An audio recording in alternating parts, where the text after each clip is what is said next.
बच्चों, इस वीडियो में आपका स्वागत है। आज हम उपसर्ग एवं प्रत्यय के बारे में समझेंगे कि उपसर्ग और प्रत्यय किसे कहते हैं। इसके पहले आपने पाठ 5 शब्द विचार का अध्ययन किया होगा, जिसमें कि आपको शब्दों का वर्गीकरण बताया गया होगा। शब्द किसे कहते हैं, शब्द कितने प्रकार के होते हैं, अर्थ के आधार पर शब्द के भेद बताए गए होंगे। एकार्थी, अनेकार्थक, विलोम शब्द, श्रुति संभिन्नार्थक, पर्यायवाची, वाक्यांश आदि के बारे में बताया गया होगा। निरर्थक शब्दों के बारे में बताया गया होगा। रचना के आधार पर भी शब्द के भेद किए गए होंगे कि रूढ़ शब्द, यौगिक शब्द और योग रूढ़ शब्द किसे कहते हैं। इसमें यौगिक शब्द जो आपने पढ़ा होगा रचना के आधार पर, उसमें दो शब्दांश या शब्द मिल करके यौगिक शब्दों की रचना करते हैं।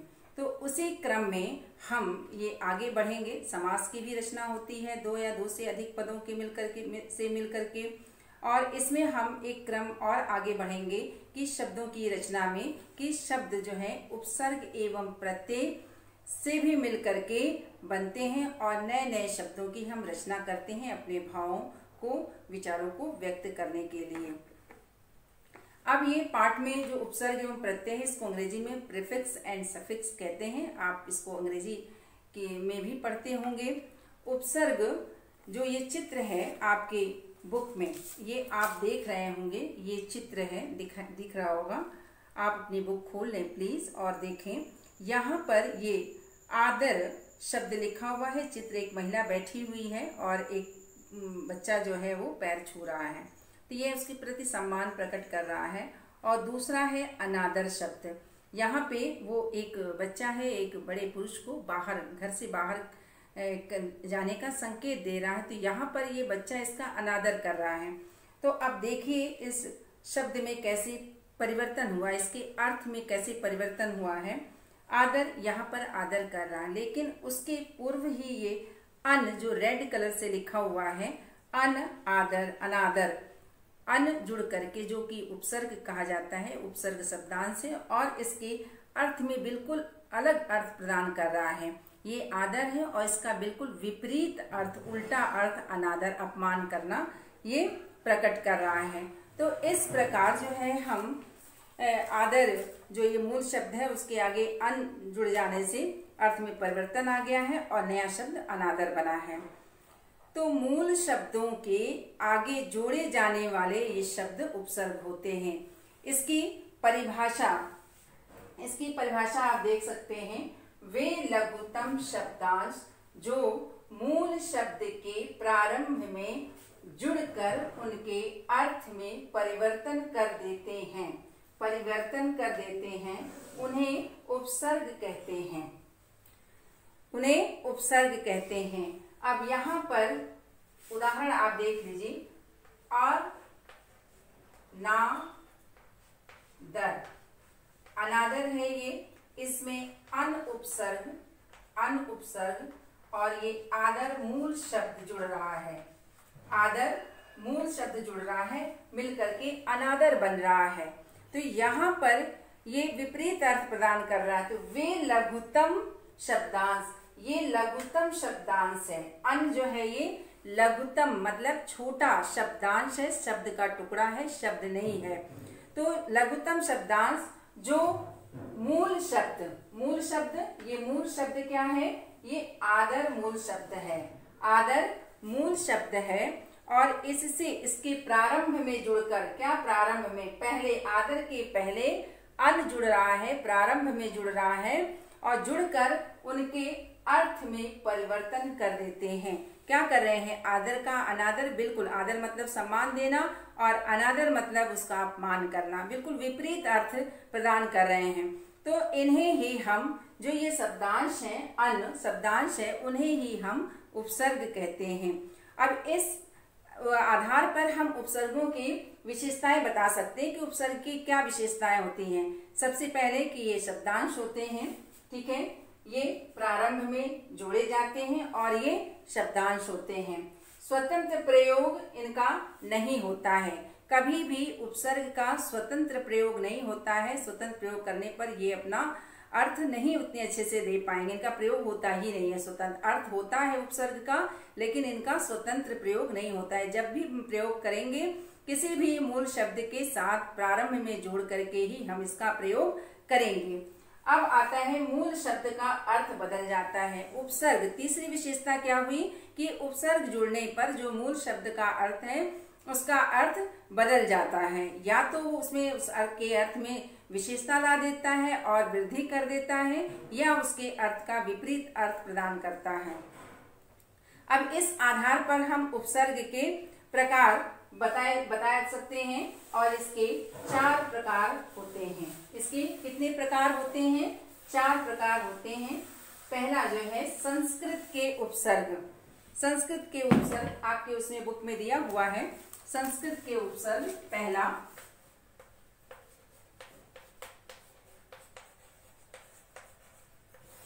संस्कृत के उपसर्ग। दूसरा, संस्कृत के अव्यय शब्द ख दिया हुआ है आप में।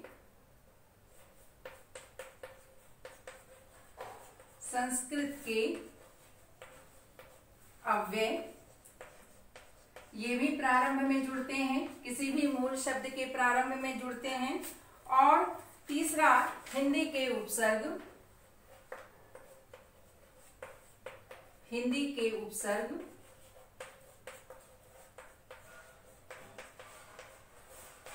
और चौथा जो है वो उर्दू के उपसर्ग।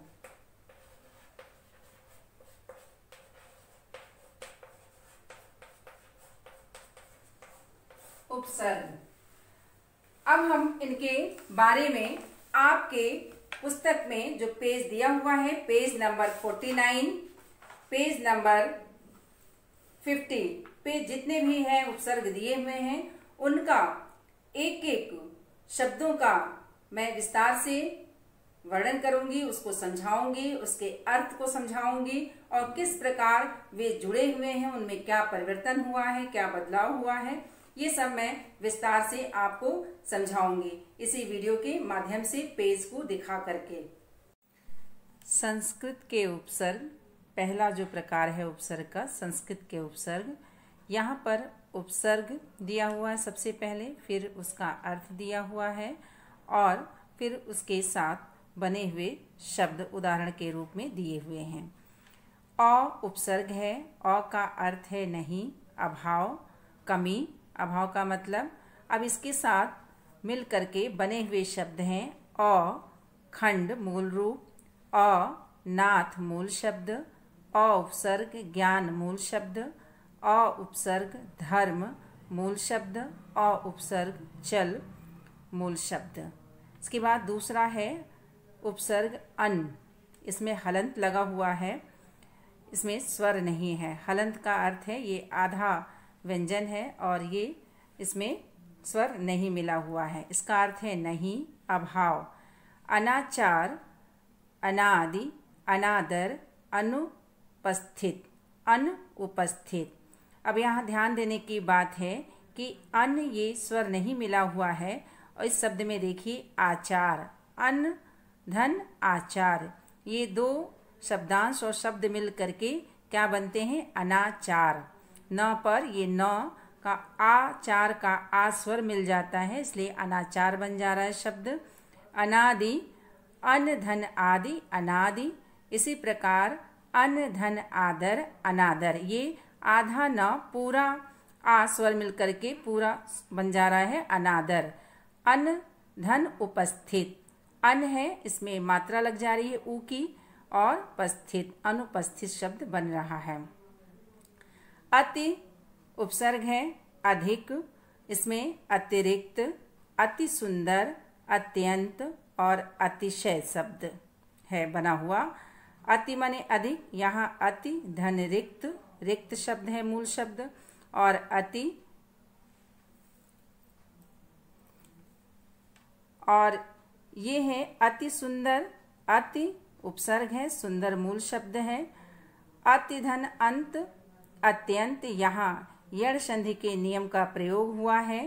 इ, ई, उ ऊ और री के बाद कोई भी अन्य स्वर आए तो क्रमशः य व र हो जाता है।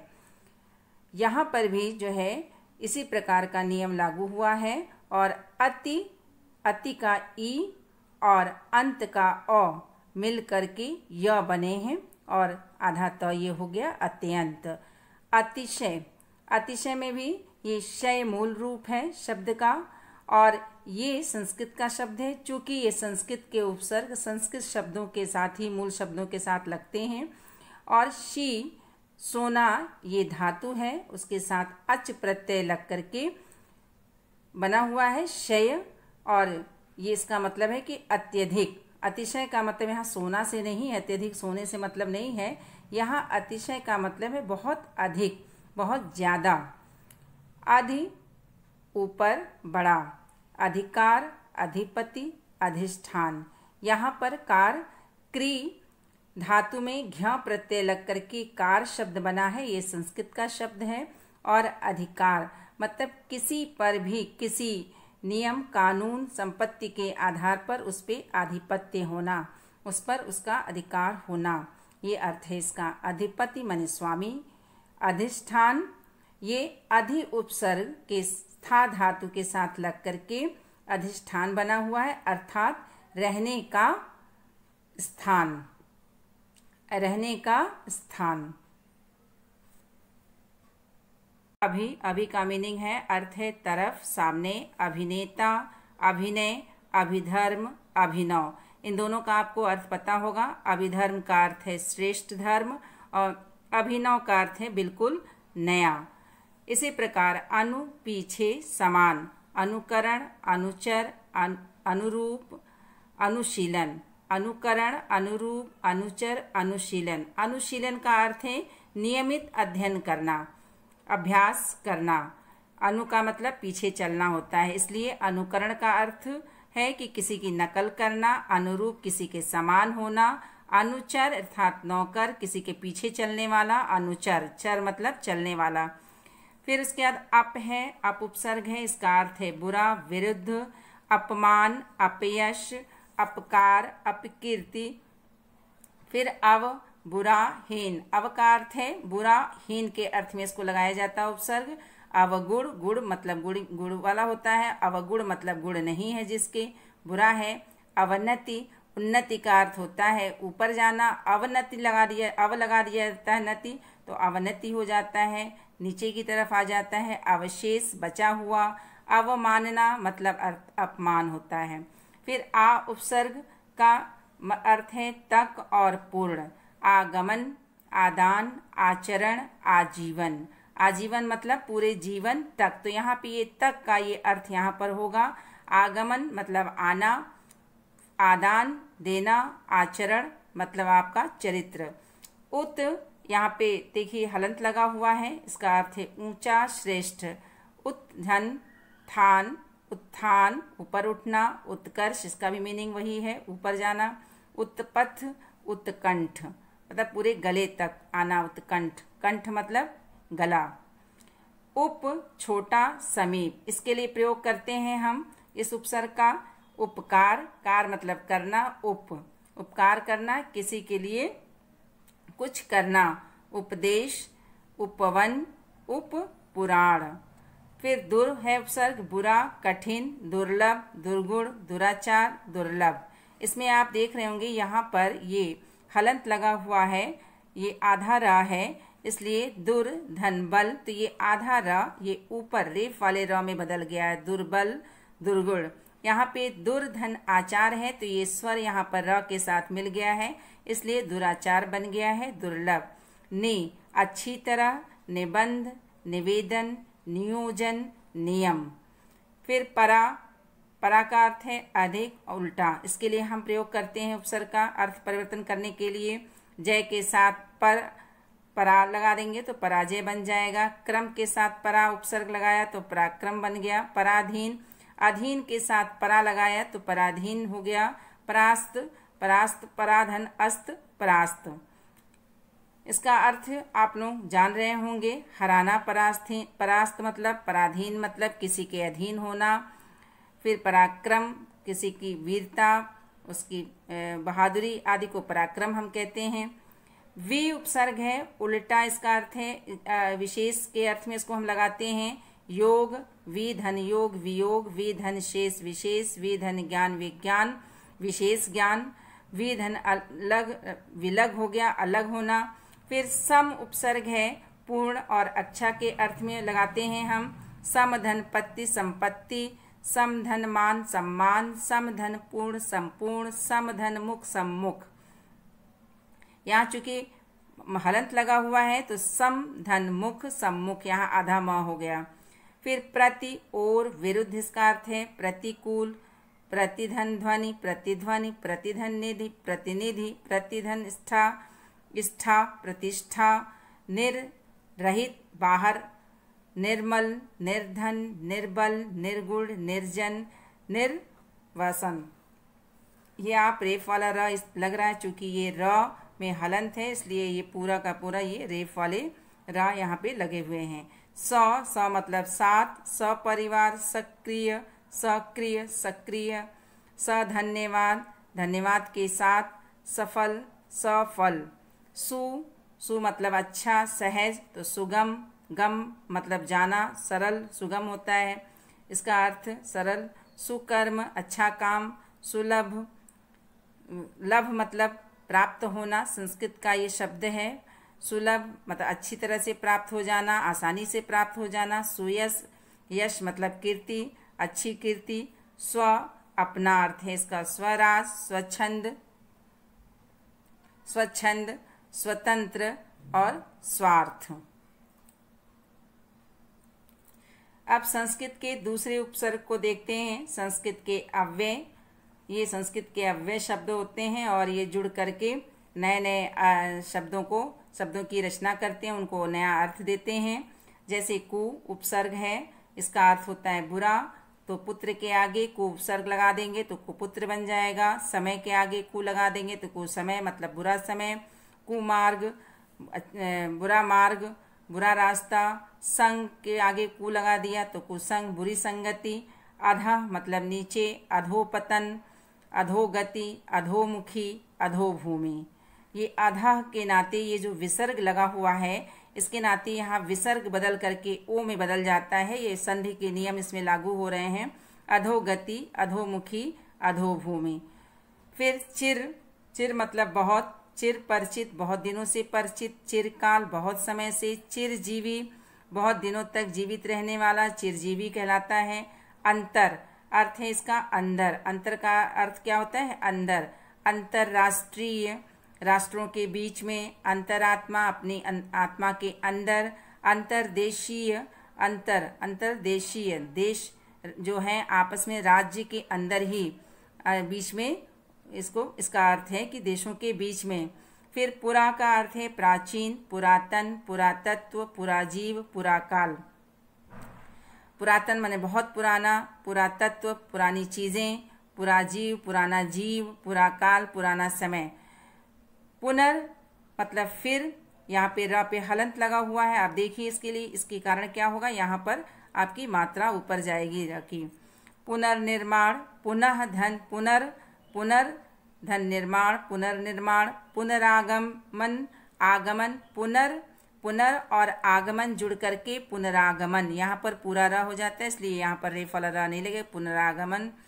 पुनर्जन्म, पुनर्जन्म, पुनर्वास। फिर सत धन अच्छा, सत का मतलब अच्छा होता है। यहाँ पे सत धन जन, सज्जन। सत धन कर्म, सत्कर्म। सत धन कार, सत्कार। सत धन संग, सत्संग। अब यहाँ पर तीसरा जो इसका प्रकार है वो हिंदी के उपसर्ग अ और अन उपसर्ग हैं। इन दोनों का अर्थ है अभाव या निषेध के रूप में, मना करने के अर्थ में प्रयोग किया जाता है। अछूत, अधन छूत, यहाँ पे सब हिंदी के शब्द हैं, ये अब संस्कृत के शब्द नहीं रह गए हैं। यहाँ पर हिंदी शब्दों का, तद्भव शब्दों का प्रयोग किया जा रहा है। छूत, अछूत, चूक, अचूक, अनपढ़, अनमोल। अब यहाँ पे आप ध्यान देंगे कि न पर हलंत नहीं है, संस्कृत के जो उपसर्ग हैं उसमें न पर हलंत होता है, लेकिन ये हिंदी का उपसर्ग है और यहाँ पूरा न लिखा हुआ है। इसलिए जब हम शब्दों के साथ इसका मेल करेंगे, इस शब्दांश का उपसर्ग का, तो ये पूरा पूरा ना लिखा जाएगा। बोलते समय हम कभी कभी या हमें सुनाई देता है या हम जल्दी बोलते हैं तो अनपढ़ बोल देते हैं, लेकिन हम लिखते समय ध्यान रखेंगे पूरा ना लिखा जाना चाहिए।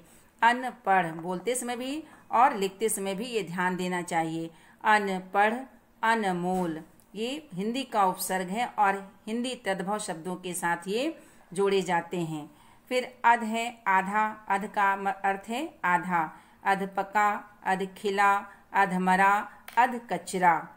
फिर उपसर्ग अभाव रहित, उऋण, उजाड़। उऋण मतलब किसी ऋण से मुक्त हो जाना, रहित मतलब रहित होना, मुक्त हो जाना। उजाड़ मतलब बिल्कुल वहाँ पे सूनापन हो, कुछ हो ही नहीं, वहाँ अभाव हो, चहल पहल या किसी भी चीज़ का। उन, एक कम, 19, 29, 59, 49। भर, पूरा, भरपेट, भरपूर, भरसक, भरमार। कु, बुरा, कुचाल, कुढंग, कुसंग। दु, बुरा और हीन अर्थ है इसका, दुबला, दुसह, दुसाध्य, दुसाध। दुबला, दुसह, दुसह मतलब सहने योग्य नहीं हो, दुसाध्य मतलब साधने योग्य नहीं है, दुसाध। नि, रहित, निडर, निकम्मा, निहत्था, निठल्ला।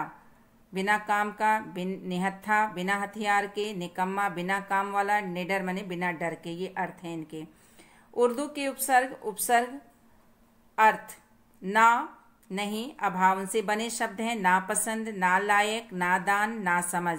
ये उर्दू शब्दों के साथ प्रयोग होते हैं, कभी कभी हिंदी शब्दों के साथ भी, तद्भव शब्दों के साथ भी प्रयोग किए जाते हैं। ये उर्दू के उपसर्ग हैं। कुछ उपसर्ग आपकी पुस्तक में दिए हुए, आपकी पाठ में दिए हुए हैं। ना, नहीं और अभाव, इसका अर्थ है नापसंद, नालायक, नादान, नासमझ। ब का मतलब होता है अनुसार या के साथ। बनाम, बखूबी, बतौर, बदौलत। बद, बुरा, बदनाम, बदसूरत, बदबू, बदमाश। बा के साथ मीनिंग होता है इसका बाकायदा, बा धन इज्जत, बा मौका। बे, बिना, बेअदब, बेईमान, बेकाबू, बेचारा। ला, बिना, नहीं, इसका अर्थ है ला इलाज, ला परवाह, ला पता, ला जवाब। हम, साथ, समान। अब हम का क्या अर्थ है? साथ, समान। हम अक्सर प्रयोग करते हैं। हम उम्र, वह हमारी उम्र का है। हम उम्र, हम सफ़र, साथ में सफ़र करने वाले को हम सफ़र कहते हैं, चाहे ज़िंदगी का सफ़र तय करता हो या रास्ते का। हमदर्द, हमदर्द अपने दर्द को समझने वाला, हमारी तरह से ही वो है, मेरी दर्द को समझने वाला हमदर्द, इसका अर्थ है। हमराज, हमारे पूरे सारे रहस्यों को जानना, हमारे जानता है, हमराज उसे कहते हैं। गैर, निषेध के अर्थ में, मना करने के अर्थ में प्रयोग किया जाता है। गैर हाजिर, नहीं उपस्थित है, हाजिर मतलब उपस्थित होना, गैर हाजिर। गैर मुल्क, गैर कानूनी, गैर जिम्मेदारी।